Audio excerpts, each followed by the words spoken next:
Crab Park has a new look after residents were evicted last week with a promise to clean up the encampment. Not everyone's happy with the upgrade.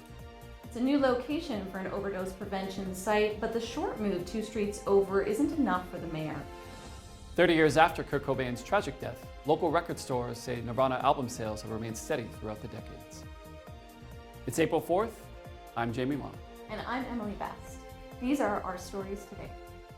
Gentrification has found its way to Vancouver's Crab Park.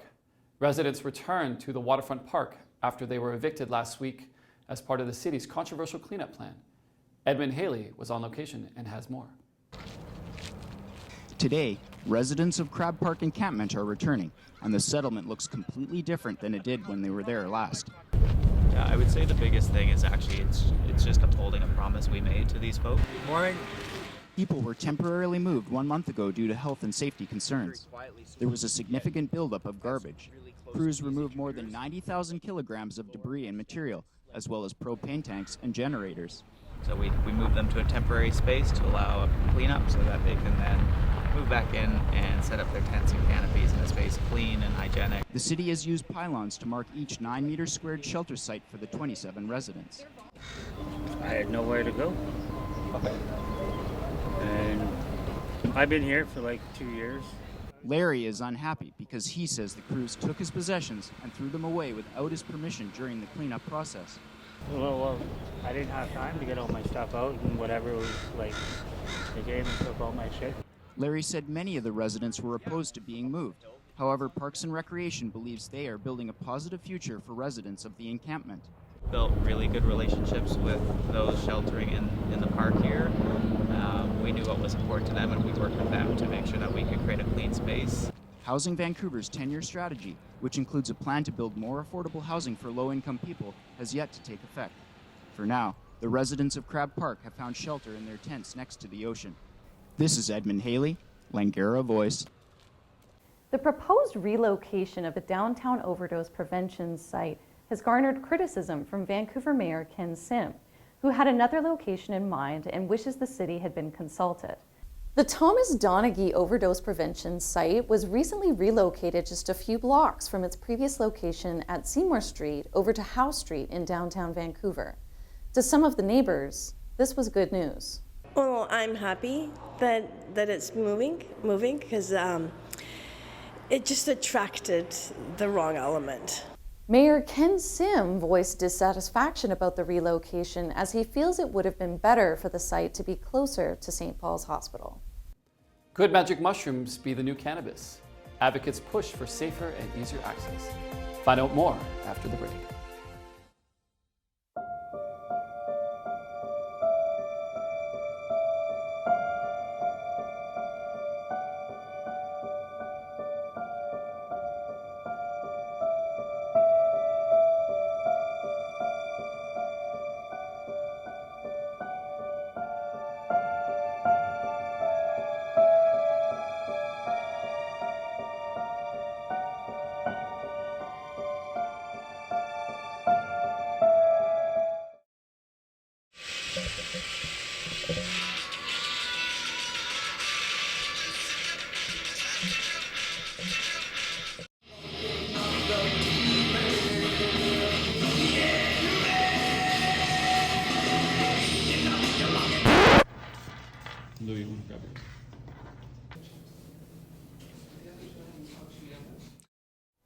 And now we have Alyssa Glenn with today's weather.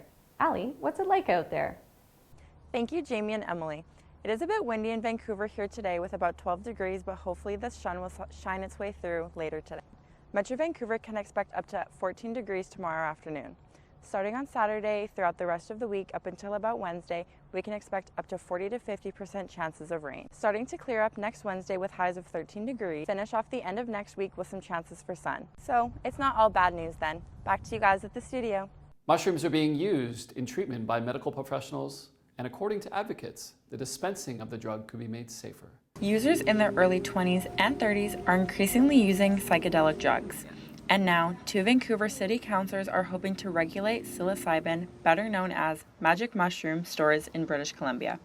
Not just with young people, like we know that psychedelic use has doubled amongst the 19 to 30-year-old set, but in increasingly older folk, soccer moms, everybody's microdosing. Councillor Pete Fry says regulating magic mushrooms would prevent people from purchasing on the internet and lead them to buy in stores. What we're talking about is focusing on what we can do as a city to at least regulate sales so that we're not allowing to set up next to elementary schools or daycares and that kind of thing. One store owner says customers need their products. A lot of our members use them for issues like depression, PTSD, anxiety, dealing with traumatic issues. People who have never tried psychedelics may think users use it for the trip or for an out-of-body experience, but magic mushrooms are also used for spiritual uses as well. They're not interested in having a trip, and they're still getting really fantastic results. Customer Alicia Franklin says people use magic mushrooms for different reasons. Give a little bit more insight.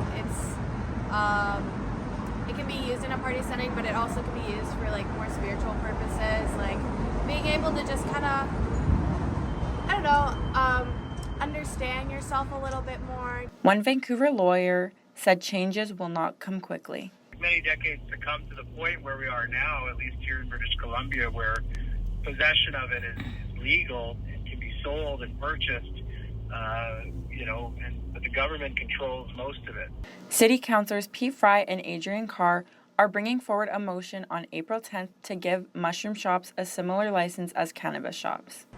Maybe screening on the windows, not selling to minors, hours of operation, all those kind of things. We can do that. This is Alyssa Glenn, Langara News. With sunny skies and new dates, the UBC Food Truck Festival aims to rebound from a lackluster first year. Risa Cortez was on the site to taste and smell the action. Last year, during Dampton, the success of the UBC Food Truck Festival's first event, but this year is different. It's awesome. Yeah, last year it was a little bit rainy, so hoping with the nice weather this year. Just like the sun, students showed up to enjoy the day outside with treats. A small break before everything starts to get hefty and you're studying all the time. This is like a last hurrah to try fun food. Treat yourself a little before you lock yourself up. The second annual festival is being held by the Greater Vancouver Food Truck Organization, and this year, more trucks are coming in. And I asked them how busy it was, and they told me that it was very, very popular. And so I was like, okay, let's give this one a try. Food truck owners believe this is a great opportunity and are hoping to see more and more people here. They're going to come here and notice this stuff, might see something else, and then potentially go and do something they might not have done otherwise. That's one of the reasons the organization started these events. Trucks didn't have a lot of places to go. Food trucks aren't like today where they're on the streets everywhere. So we started creating the events to give opportunities for food trucks to make money. For students, this also brings them together. The people that come here are fun because you get to see people that you see on campus all the time, but in a more secluded area, so a better sense of community. Opportunities to benefit from this are on the table, and some already took advantage of that. So I started the food truck in 2018. I then took over a restaurant in Surrey in 2020, so I've now got a restaurant, this food truck, and I've got another food truck at a brewery in Port Moody. The festival is happening all day today and tomorrow if you're wanting to go and enjoy some outdoor food and music. Bricia Cortez, Langara Boys. 30 years after Nirvana frontman Kurt Cobain's tragic death, local record stores provide testimony that the singer and the group's popularity remains stronger than ever. Karina Giselle has more on this alternative story. Do you know this song? Yeah. Yeah. Oh yeah, of course. Yeah. Nirvana, Yeah. right? Yeah. Yeah. Do you know the band of that? Yeah. Tomorrow marks the 30th death anniversary of the lead singer of Nirvana, Kurt Cobain. There is some debate that his death led to the band becoming more popular and more iconic with the younger generations. Different generations grew up listening to Nirvana. I really do think that they have earned their place in the firmament along with the Beatles or the Rolling Stones. The death of Cobain shocked people all around the world. I do remember just like everyone was at Seattle Center kind of mourning him at the time. So. The singer's death did not impact sales, with record shops selling multiple albums every day. Quite often, it'll only really increase a little bit if there's like an anniversary of an album, they re-release it or repackage something in certain ways. They're consistent, yeah. In Utero just had an anniversary, last year, I suppose? Yeah. So there was a special anniversary edition that was prepared of that, and some people got that. Nirvana has remained popular with all generations. I think the newer, younger generation is definitely finding out about them, and because I still see a lot of people wearing Nirvana shirts and stuff. It's really every generation for them. They're one of those bands that's kind of transcended every age group, you know.